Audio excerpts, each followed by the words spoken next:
that the race towards artificial general intelligence is no longer a theoretical pursuit. As billions and maybe trillions now of dollars are getting deployed to push the frontier of artificial intelligence, the technology is now advancing rapidly. And safety is not keeping pace with it. There are wonderful opportunities on the other side of this quest. There are also big risks. And so that's the purpose, that's the reason AI Safety Connect was founded. AI Safety Connect is there to help shape the frontier AI safety and secure agenda towards what I would frame as commonsensical AI risk management.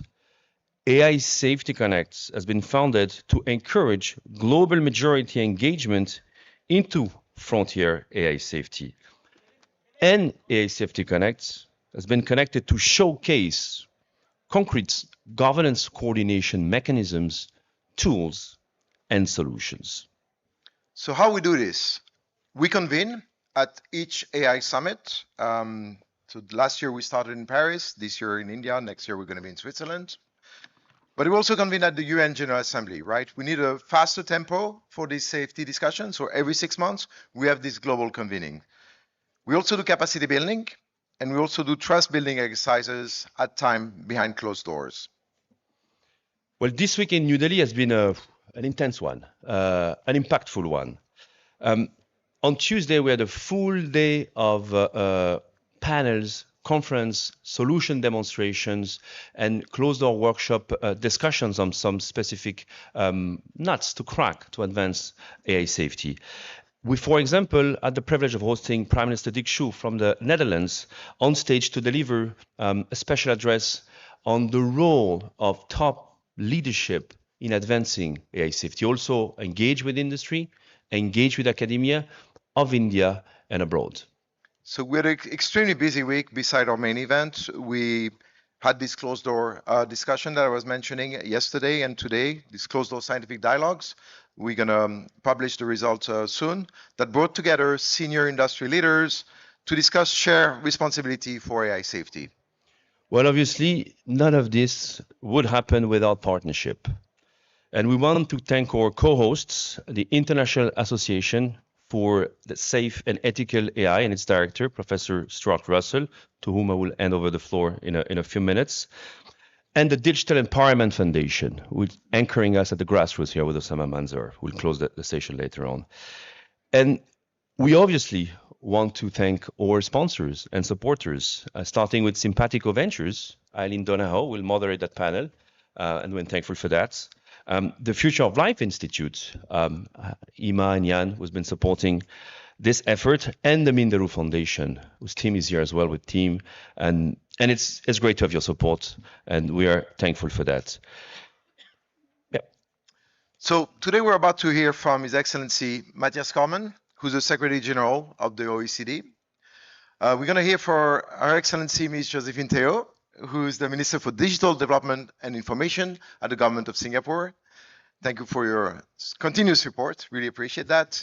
Same for Jan Tallinn, who's the AI investor, but also a founding engineer at Skype and the co-founder of the Future of Life Institute. And last but not least, we also have Minister Deo, who's going to be with us from Malaysia, Minister for Digital Development and Information. Thank you, Minister. As well as Vice President Kim, for digital and AI at the World Bank. So an extremely important conversation to have. And before we welcome you to the stage, I would like to hand over the floor to Professor Stuart Russell to say a few words and to speak about also what's happening next week in Paris. Thank you so much.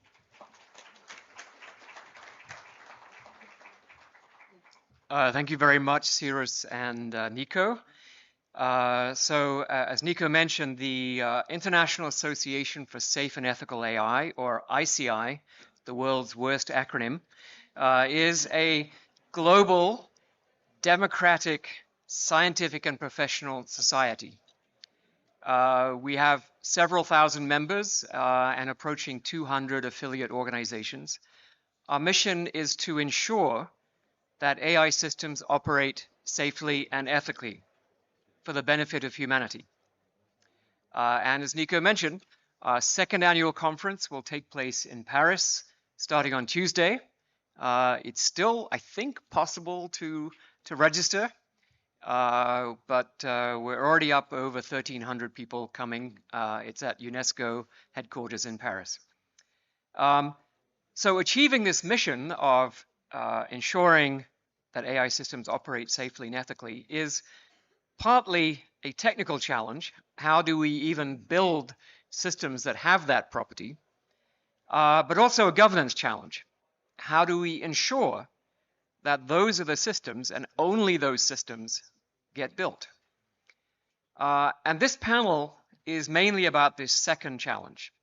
And I think it's one on which global coordination is essential because the harms, whether it's psychological damage to the next generation or loss of human control altogether, those harms cross borders, and we must coordinate to make sure that they don't happen or they don't originate anywhere. And it's, I think, fitting that we are having this summit here in India, which has really, among other things, championed the idea that everyone on Earth should have a say. And so with that, I will hand over to Eileen. Thank you very much.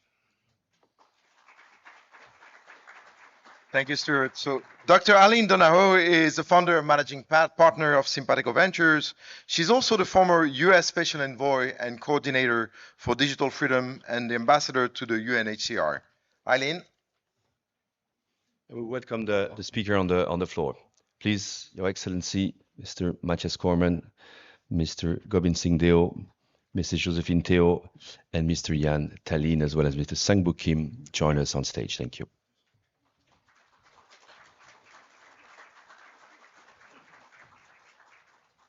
Okay, given this remarkable panel and the very short time we have, let me very briefly frame our discussion and get right to our speakers.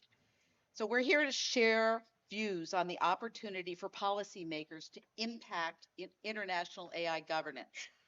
As the race towards AGI and superintelligence intensifies, AI safety advocates face a compounding challenge. The technology is advancing rapidly and being deployed with minimal guardrails, while the risk management processes that do exist are either ill-adapted to the magnitude of the risk, fragmented across jurisdictions, or insufficiently binding on developers, deployers, investors, and regulators. The result is an unharmonized governance landscape that fails to shape the behavioral incentives of those building and funding frontier AI. Economies, governments, and societies do not respond well to such mixed signals. While much of the discourse on frontier AI safety has focused on AI superpowers, there's an urgent need for deeper international diplomacy on the most extreme risks.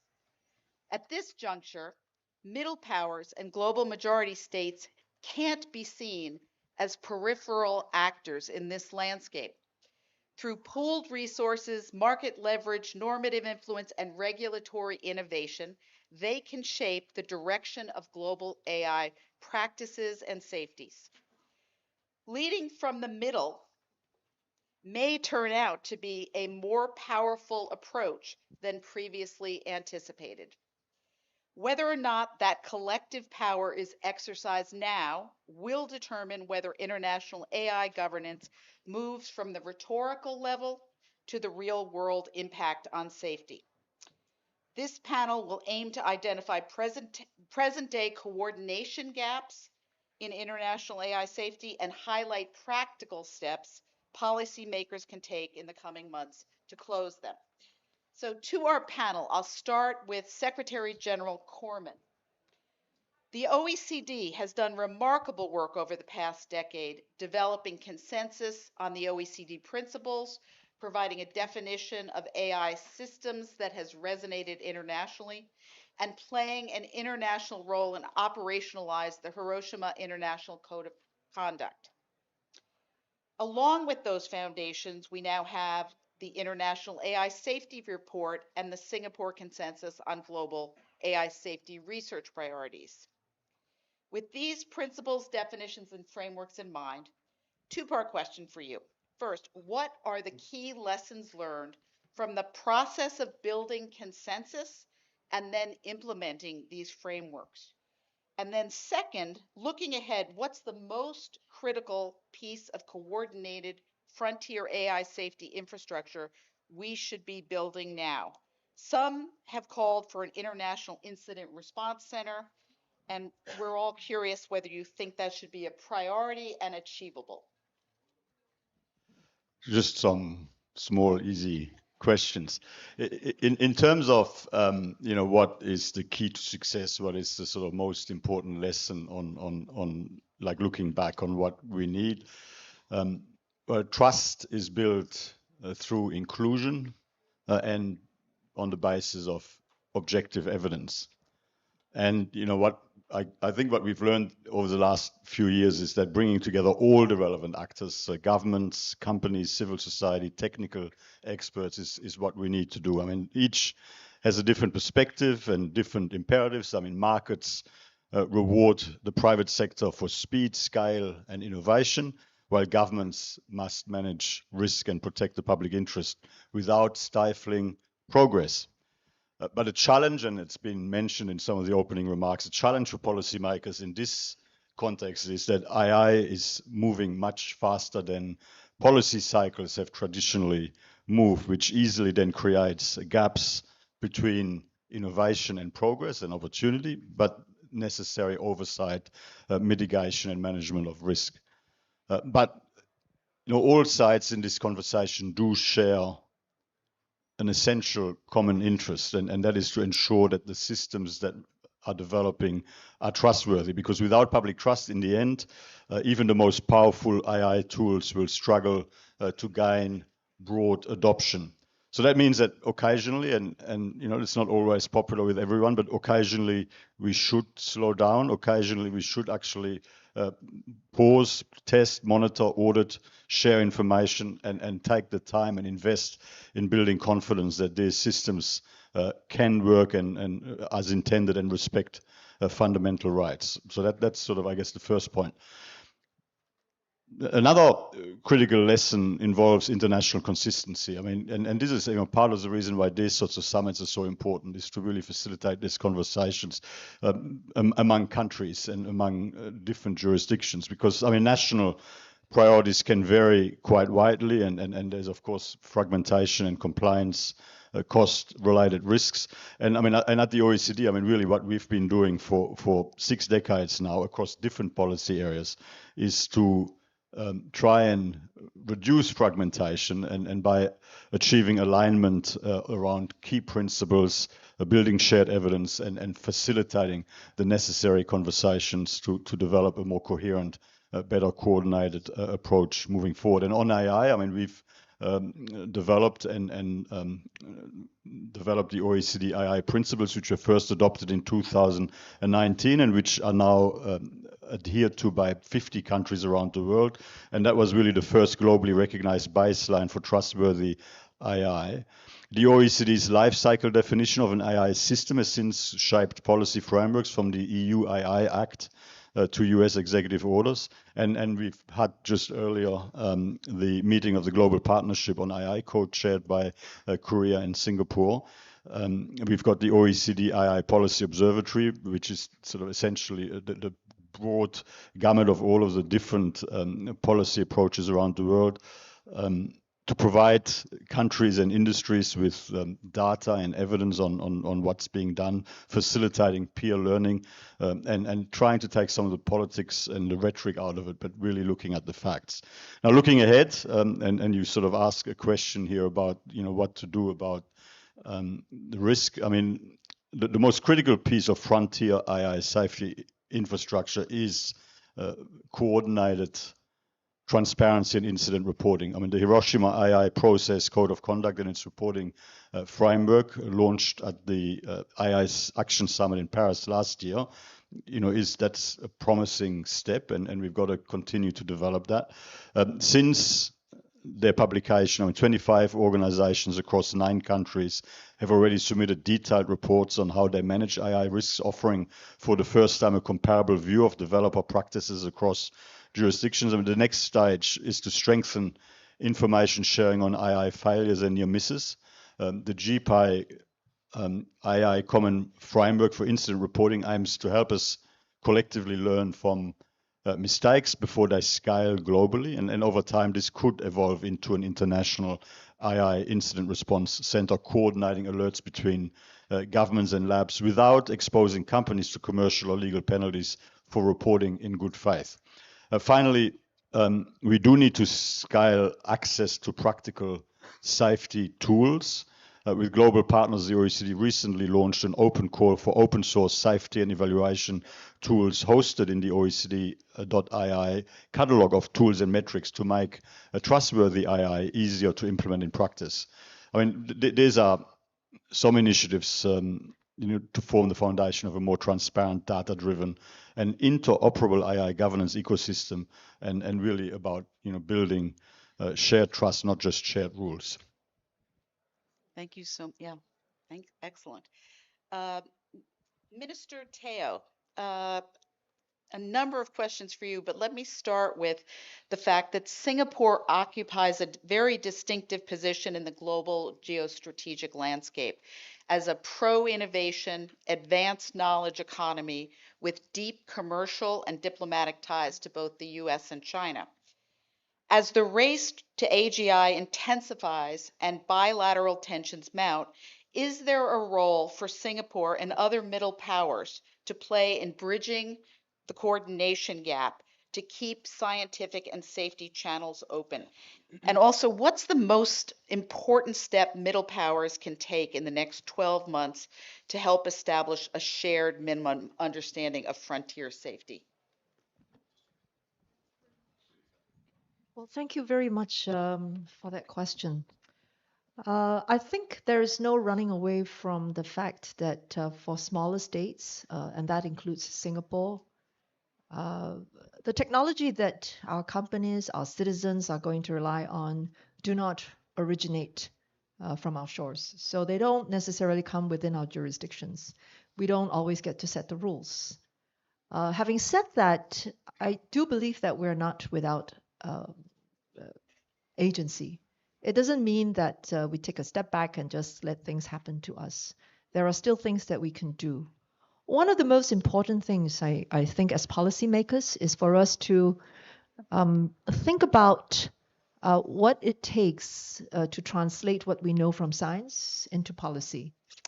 And I wanted to just say why this is so important. In our case, as policymakers, the key questions will always be, are the policies that we make effective? And also, policies always come with trade-offs.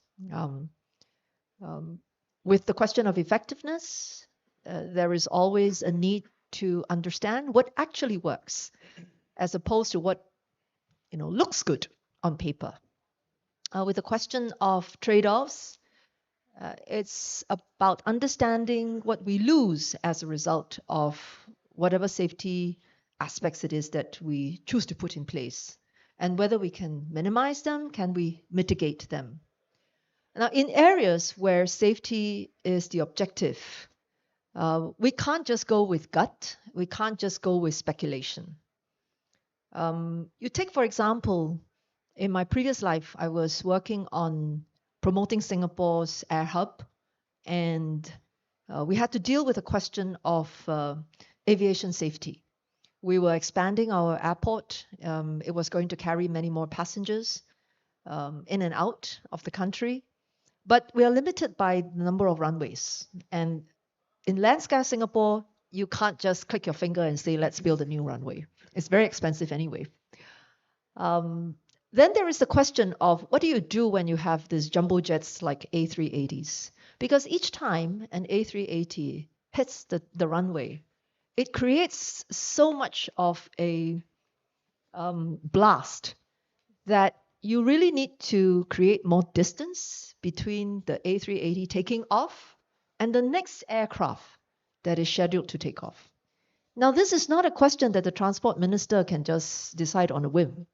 The air traffic management has to decide on its policy of how much distance is considered safe between landings, or rather between takeoffs. And to answer this question, you really need to invest in the research. You need to invest in understanding the tests. So the science is one part of it. But between science to policy, you are actually going to need a lot of tests. You are going to need a lot of simulations. And you need to understand whether the distances that you decide are safe, works well in in a thunderstorm, a tropical thunderstorm.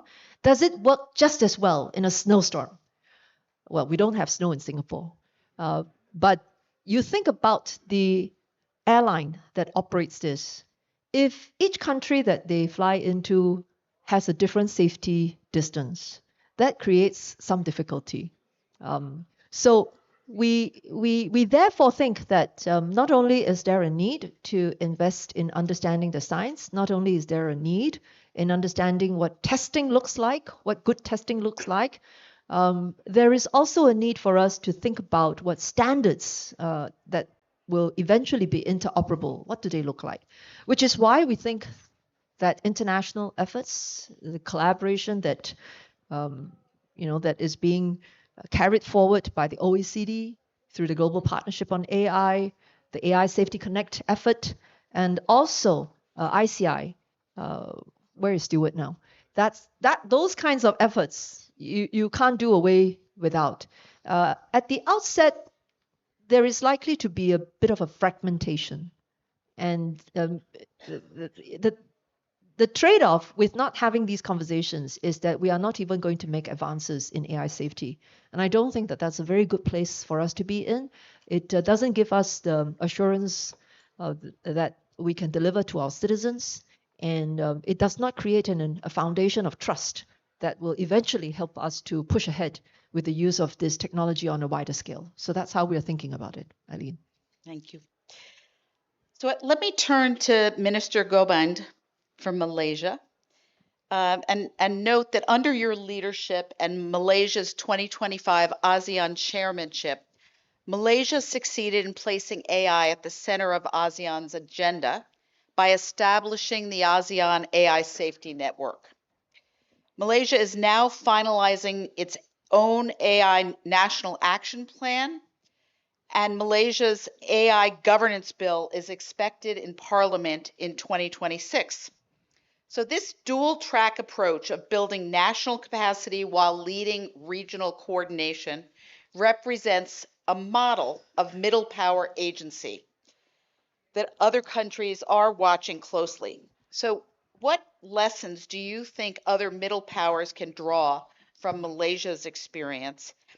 And on the ASEAN AI Safety Network, we have to note that operationalizing it will require sustained political will, technical capacity, and resources.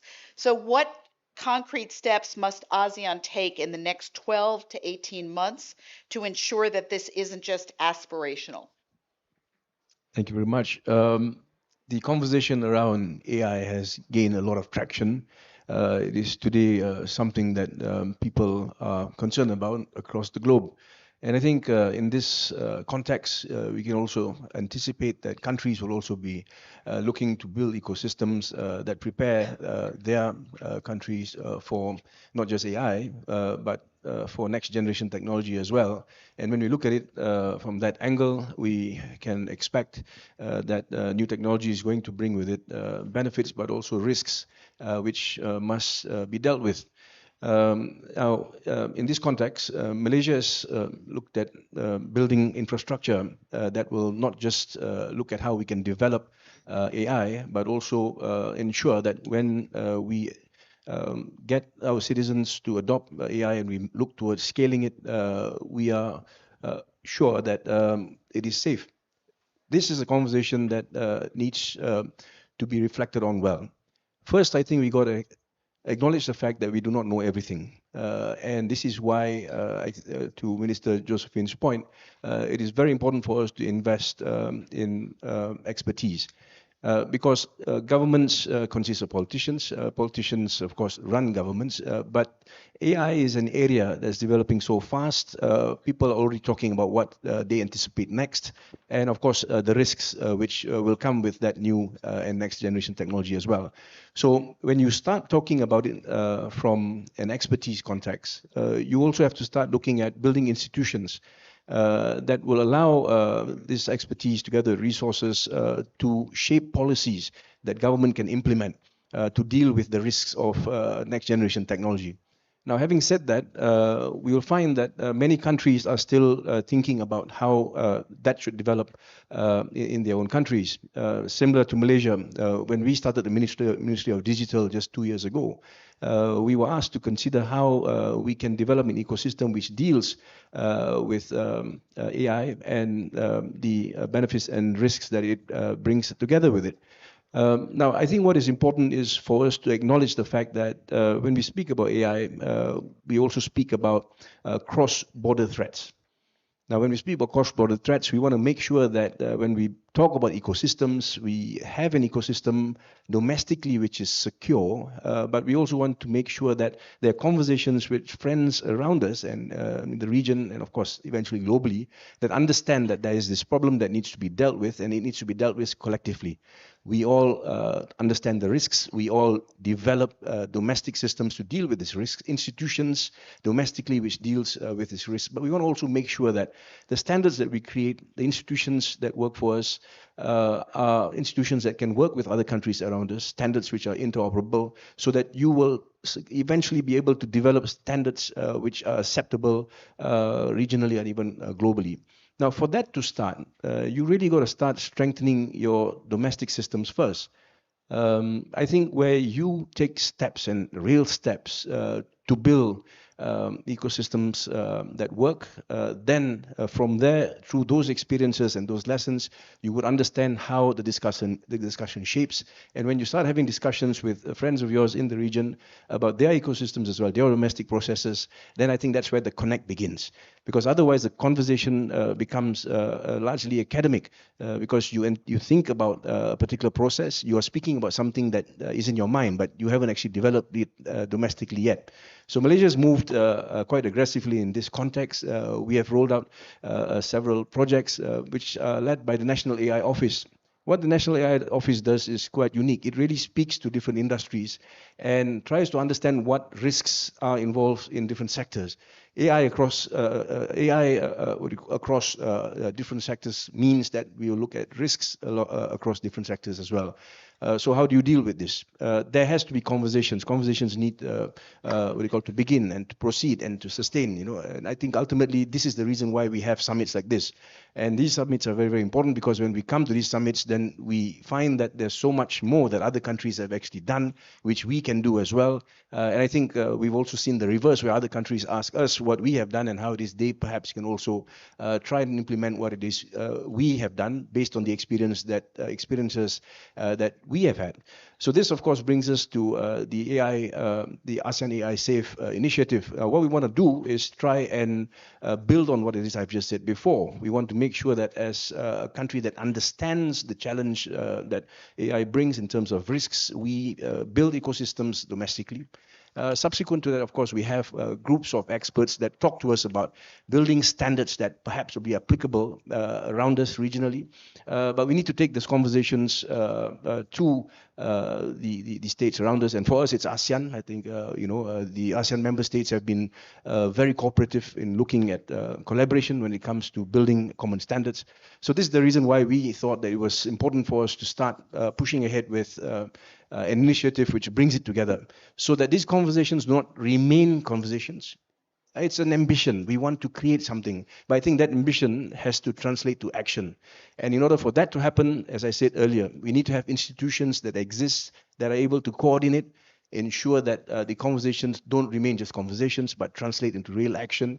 And ultimately, we have what you call tangible results in the sense that we see institutions in different ASEAN member states being able to work with each other to deal with threats, particularly when those threats occur in our domestic system, so that we can share this information about what those threats are, so that the ASEAN member states can actually learn from our experiences and prepare for eventualities like that in their countries. And ultimately, also when it comes to larger threats, online fraud, for example, scams, you have deep fakes today, you have huge concerns about certain vulnerable groups that are going to be impacted, children, the older folk, and so on and so forth, right? So this is something that stretches across the region. How do we deal with it in a coordinated way and ensure that the conversation doesn't just stop with the government of the day, but it's a conversation that expands over a period of time with clear policies that we can actually execute.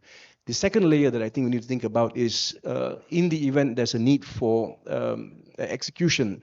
When we speak about risks in AI and we speak about how we're going to govern these risks, we often talk about standards, we often talk about regulation, we even speak about legislation at times for areas that pose higher risks. But ultimately, it really comes back down to you making sure you have an agency that can enforce it. Because you can have the best standards, regulations, and legislation, but if there is no institution that's really able to implement those standards, to ensure that they are properly implemented, and also to ensure that rules for failure to implement are enforced, then those standards, regulation, and policies are really going to be just strong on paper, but they're not going to really have that impact that you need. So again, how do you build this mechanism across ASEAN, where every country strengthens themselves domestically first, and then moves across to the other ASEAN member states and hopes to learn from their experiences, so that we can together move ahead in this new world of AI and I think the threats that we anticipate in future. Now, the third part to it, I think, which is really important, is also ensuring that whilst this goes on, you create those policies, you have institutions that enforce, and the discussions persist at an ASEAN level. I think what is important is also to have that expertise looking at what comes next. We must make sure that our countries are prepared for the risks that are to come with the next generation technology. This is important because you don't want a situation where new technology is adopted and there are risks that come with this new technology, you're not prepared. I think that's something we want to avoid, and that's the reason why I come back to where I started off. We really need to look at building institutions that have the expertise and, of course, are able to sustain as we go along and to build and deliver something that's impactful. Sorry, but that's in short what we are doing in Malaysia today. Excellent. Thank you so much. Okay, let me turn to Vice President Kim and talk about the World Bank, which has been at the forefront of digital public infrastructure, helping countries leapfrog legacy systems. We note that frontier AI systems, though, are arriving in the Global South under very different conditions from previous waves of technology, and governments are under pressure to deploy AI systems quickly, often using models that haven't been adequately tested, let alone certified for their context, languages, or risk tolerances. So how can the World Bank help Global South countries move from being passive recipients of frontier AI to active shapers of safety and reliability requirements before the systems are deployed at scale? Thank you. One word, definitely we need to make our clients well prepared before from the scratch. When they just they design the AI systems, definitely they need to design the safety architecture within the system. That's very, in general, that's very correct. But real challenge is that nobody can really expect a new type of new threat, especially our some countries in a low capacity. It is really hard to figure out what that will be. So that's the in order to tackle that type of irony and dilemma, we need to very closely working with very developed economies, company and government, and very high-end uh, the examples, so that we can really well connect those good example to the developing world. So one partnership is in one of the good example we are helping our country. For example, some big tech company who is running some red teams, so that they are trying very hard to attack their system in advance by fully utilizing AI. So through that type of practice and experiment, they can learn how to prevent the AI attack in the future, which is pretty much possible. So in this way, it is inevitable for our developing countries to keep track on the new trend and new innovation, even in this safety protection area. It is the only way. So I have to admit that this constraint. But think about, there's some anecdotal story in East Asia, in China and in Korea. There's a two merchant who is selling two products. Number one is sphere, and then they are just keep saying that this sphere is so strong, so it can get through any kind of shield. So this is one vendor. The other vendor is selling shield, and then they saying that this shield is one of the most safe and strong shields. So no sphere can get through this shield. This is exactly ironical situation. If you think about AI attack is the sphere. So AI is so strong and smart and then really capable, so it can get through and hack any system with high-end intelligence and knowledge. But good news is that on the other hand, we also can build strong protective system by fully utilizing AI. So this is one good news, but the constraint is that we do not clearly know how AI can really evolve to fully protect those big attack in the future. So it is in order to solve this type of ironical situation from the developing world point of view and from the World Bank point of view, this is the only way to very closely work and collaborate and learn from the advanced technology and advanced company and advanced country. Thank you so much. Last but not least, Mr. Jan Tallinn, you occupy a very rare position in this landscape as a founding engineer of Skype, an early investor in DeepMind and Anthropic, and you're also the co-founder of the Future of Life Institute, which last October released a statement on superintelligence calling for a prohibition on superintelligent development until two conditions are met. Number one, broad scientific consensus that it can be done safely and controllably. And second, strong public buy-in. Let's just ask the hard question. What would an effective prohibition look like in practice? How could that work? Thank you very much. So I think I'm kind of like a little bit different from the people on this planet, on this panel, and most that too, I guess. That I'm kind of my main kind of threat vector about my main worries about future are like less about like how AI is being deployed and diffused and taken into practice, and I'm way more worried about what is happening in the labs in the top AI companies because they are now in a cutthroat race to build something that is smarter than they are. They are in a cutthroat race to build superintelligence, and like I mean, we just saw yesterday the picture where with a photo with Narendra Modi Dario Amadei and Sam Altman refused to link hands. I mean, this is like indicative.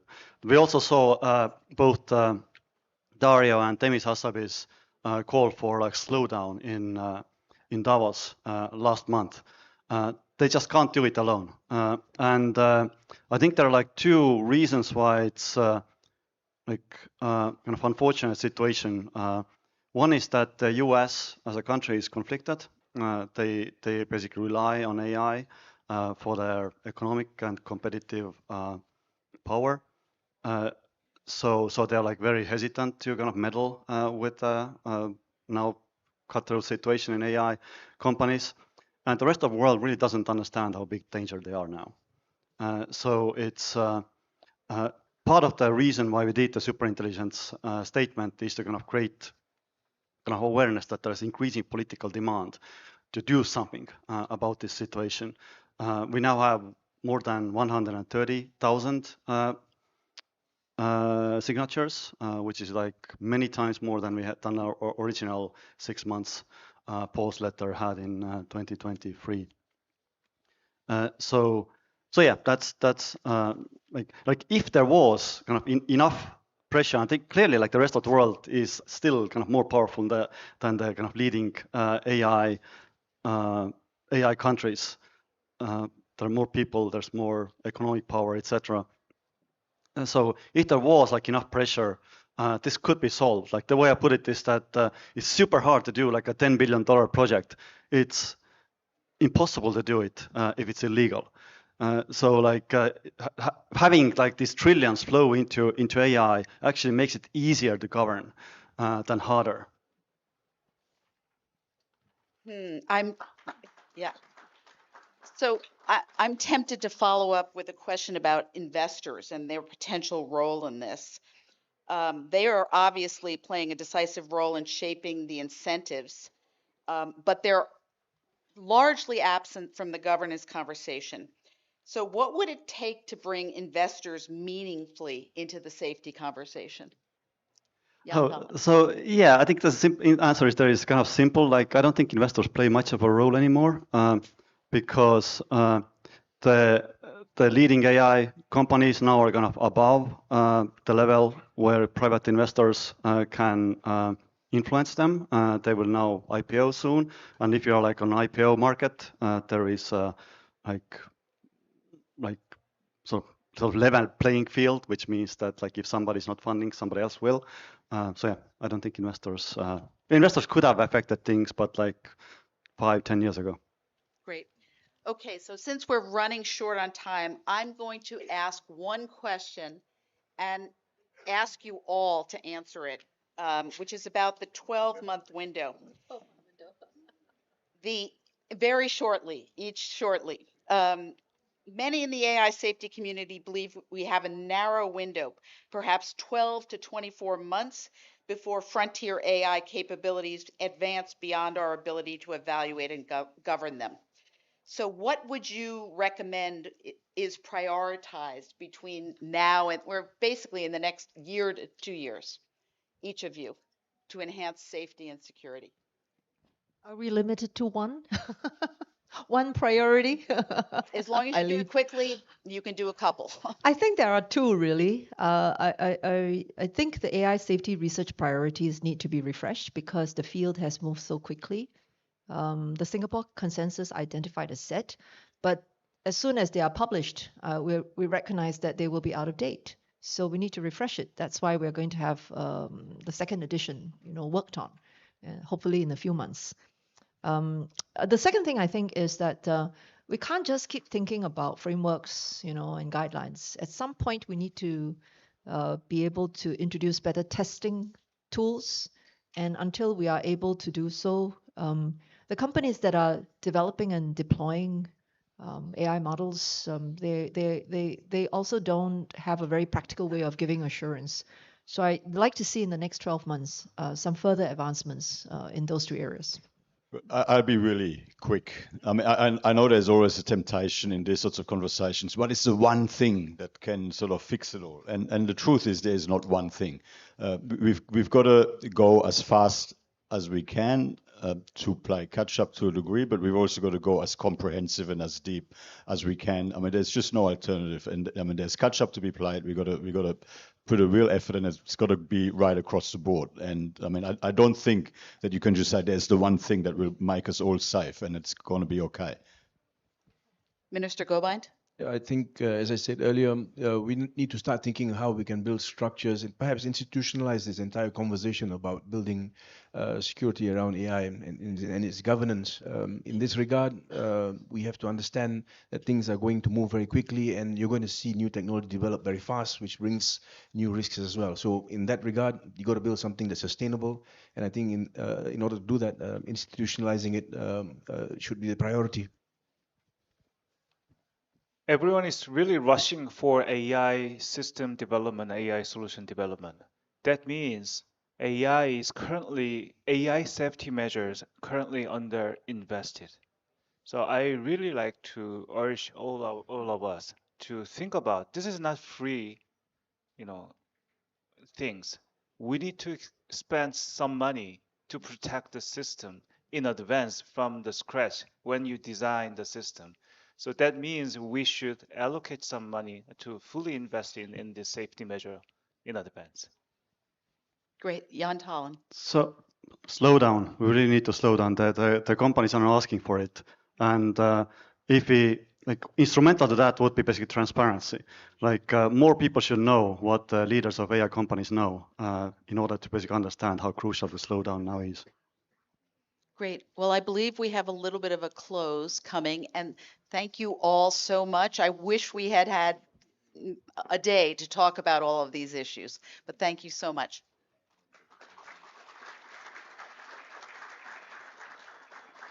Thank you very much. Thank you very much, Eileen, and this fantastic panel, excellencies, colleagues, friends. What we've heard today confirms something important. The coordination gap frontier in AI safety is real, and it is urgent. And as we've discussed today, it is closable. And before I hand over the floor to Osama Manzar to close her off for a few minutes of remarks and reflection, I'd like to invite you all to the United Nations General Assembly, the next edition in New York, where we hope to organize the 4th edition of AI Safety Connect, and hopefully with many of the great policymakers and leaders we have heard from today, to carry forward that collective effort. Osama, the floor is yours.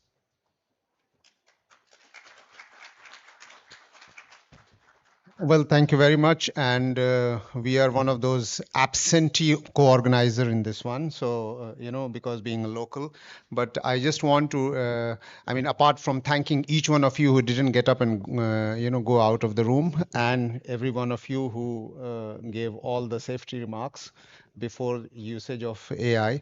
On behalf of 40 million people that we have reached out in the last 23 years and billions of the other people whom we are going to work for, I want to suggest that the entire safety aspect of AI should be more from please save people from AI, right?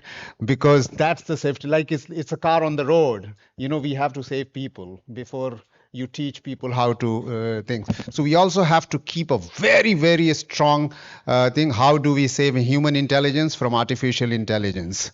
And how do we inbuild in the safety guards and all the ethics and all the policy playbooks? Thank you very much.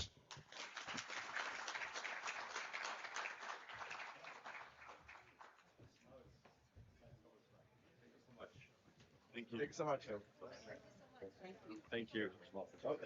Thank you. I know you have to rush.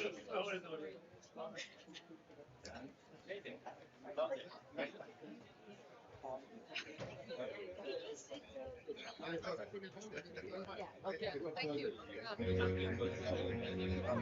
Bye. Hey. Sorry about that.